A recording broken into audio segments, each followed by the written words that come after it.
Hello students, हम video lecture के द्वारा चैप्टर 11 फिज़िक्स का पढ़ रहे थे। उस चैप्टर 11 में इसके पहले के दो वीडियो में मैंने आपको न्यूक्लियर फिजन एवं न्यूक्लियर फ्यूज़न, नाभिकीय विखंडन एवं नाभिकीय संलयन के बारे में बताया था। आज चैप्टर 11 का 11.7 topic principle and working of nuclear reactor, नाभिकीय भट्टी का सिद्धांत एवं उसका कार्य प्रणाली, इसके बारे में पढ़ेंगे। नाभिकीय रिएक्टर जो है, नाभिकीय भट्टी किस सिद्धांत पर आधारित है? सिद्धांत की अगर हम बात करें तो principle of nuclear reactor, it is based on the chain reaction of nuclear fission, नाभिकीय विखंडन की श्रृंखला अभिक्रिया पर आधारित है। नाभिकीय विखंडन क्या होता है? एक भारी नाभिक का दो हल्के लगभग बराबर नाभिकों में टूटना, साथ में बहुत मात्रा में ऊर्जा का उत्सर्जन, उस घटना को, उसको क्या कहते हैं? नाभिकीय विखंडन।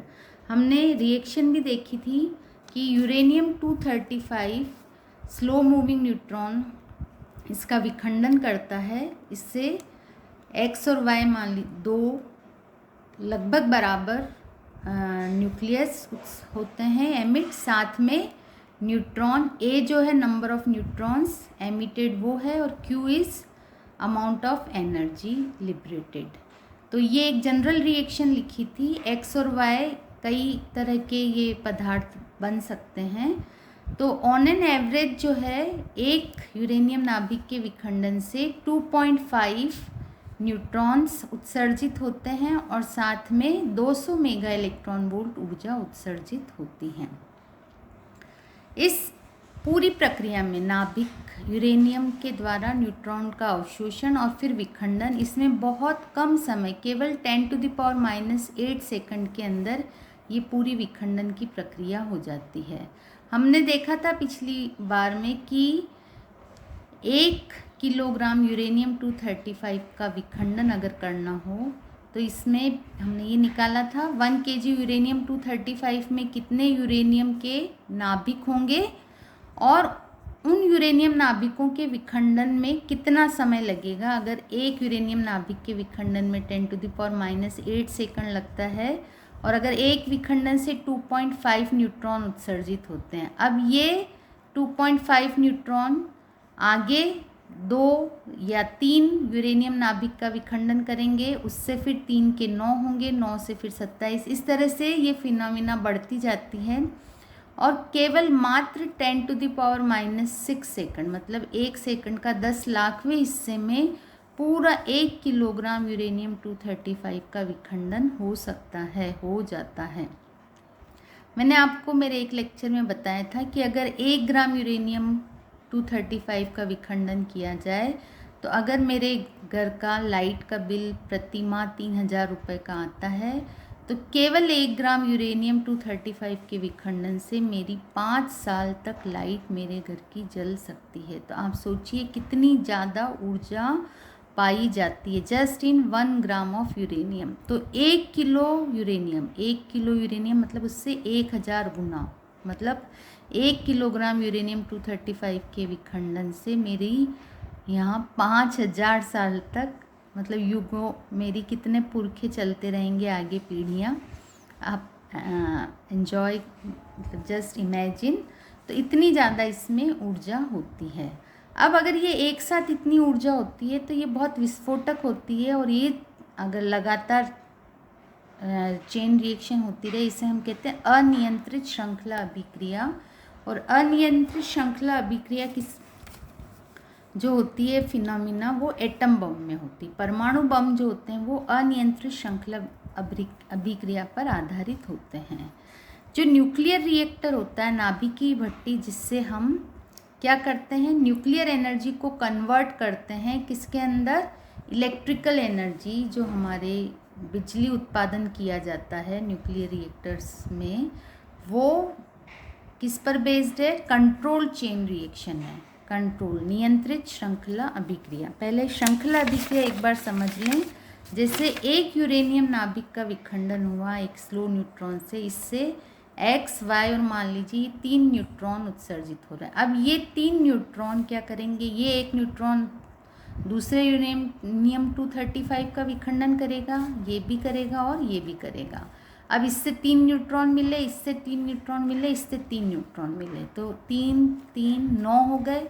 फिर ये 9 यूरेनियम नाभिकों का विखंडन करेंगे, 27 होंगे। इस तरह से यहाँ हमारी हर स्टेप पर नंबर ऑफ न्यूट्रॉन जो उत्सर्जित हो रहे हैं वो 3 गुना बढ़ते जा रहे हैं।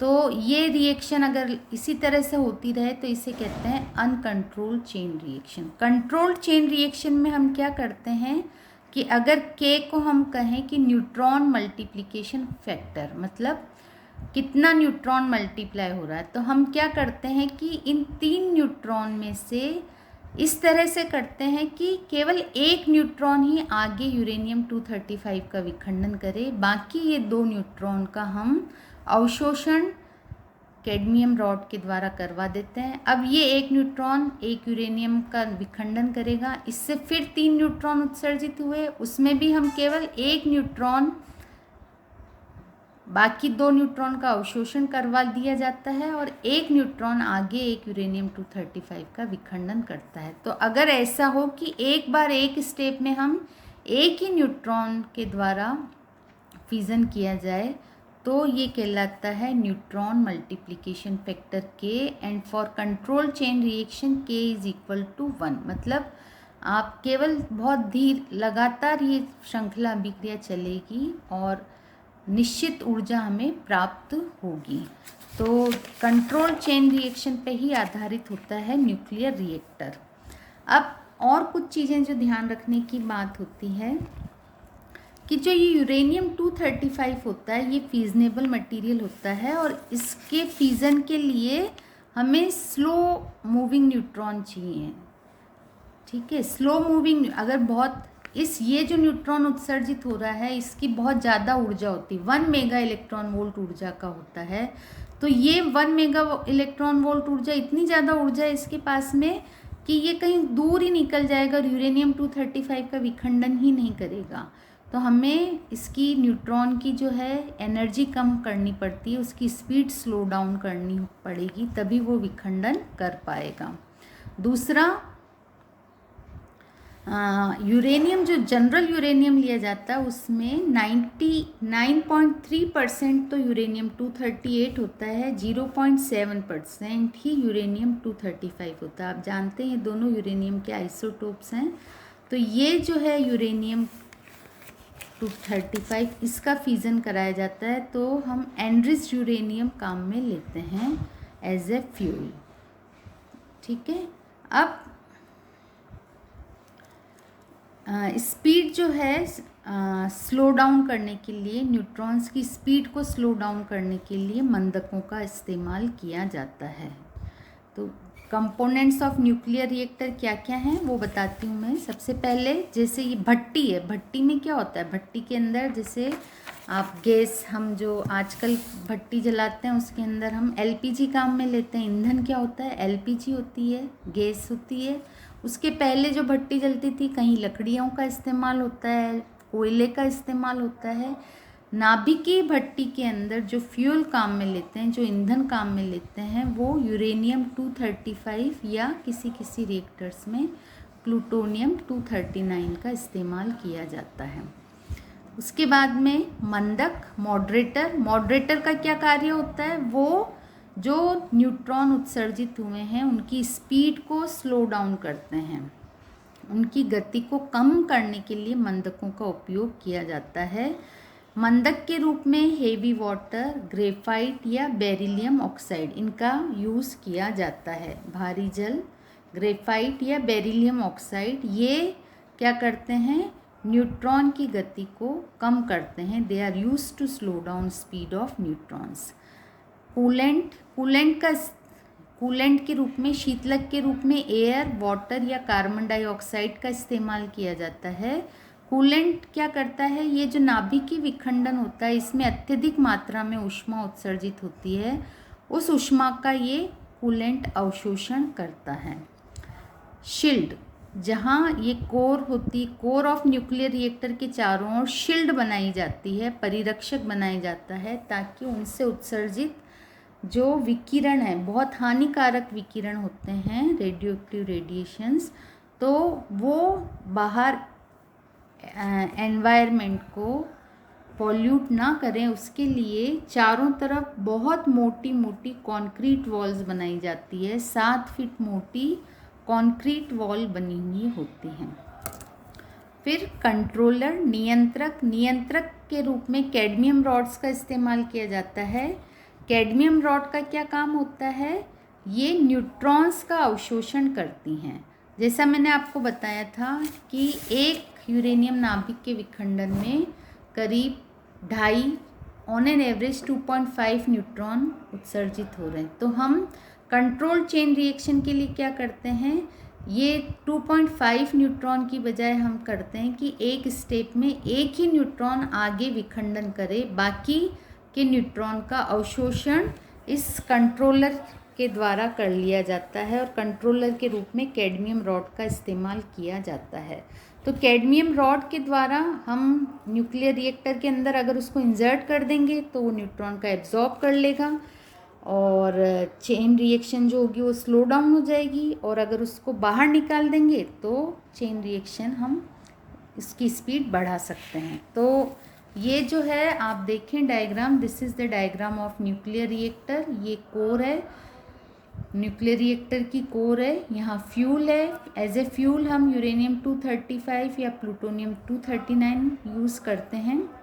मंदक मॉडरेटर इसके अंदर होता है, ठीक है। मंदक का क्या कार्य होता है? To slow down the speed of neutron, neutron की गति को कम करने के काम आता है। और हेवी वाटर का हम इस्तेमाल करते हैं इसके अंदर एज ए मॉडरेटर। यहाँ ये चारों तरफ जो बनी हुई है ये कंक्रीट की वॉल है, ये परिरक्षक शील्ड का कार्य करती है।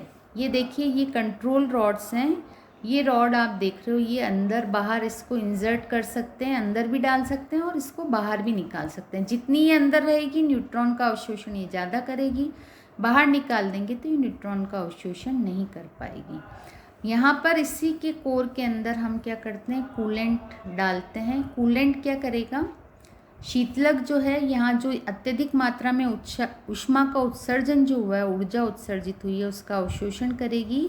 उस ऊर्जा को के अवशोषण इसने कर लिया है, ये स्टीम चेम्बर है। ये पानी जो होगा वो कन्वर्ट हो जाएगा इस ऊष्मा की वजह से स्टीम में, और इस स्टीम के द्वारा टरबाइन चलता है और टरबाइन से जो है विद्युत ऊर्जा का उत्पादन होता है। इस तरह से हम न्यूक्लियर एनर्जी को इलेक्ट्रिकल एनर्जी में कन्वर्ट करते हैं न्यूक्लियर रिएक्टर के अंदर। आशा है आपको समझ में आया होगा। This is very important topic, generally 6 number का एग्ज़ाम में आता है। जब भी पूछा जाता है right A short note on nuclear reactor, तो आपको अगर short note on nuclear reactor पर टिप्पणी लिखिए तो आपको डायग्राम बनाना रहेगा, और उसके साथ में न्यूक्लियर रिएक्टर्स के नाभिकीय भट्टी के इम्पॉर्टेंट कंपोनेंट्स क्या हैं उनके बारे में आपको लिखना रहेगा। ये जिसे इस तरह से मॉडरेटर, शीतलक, परिरक्षक, नियंत्रक, इसके पहले था ईंधन। तो इन सब के बारे में बताते हुए आपको इसको एक्सप्लेन करना रहेगा। Thank you so much.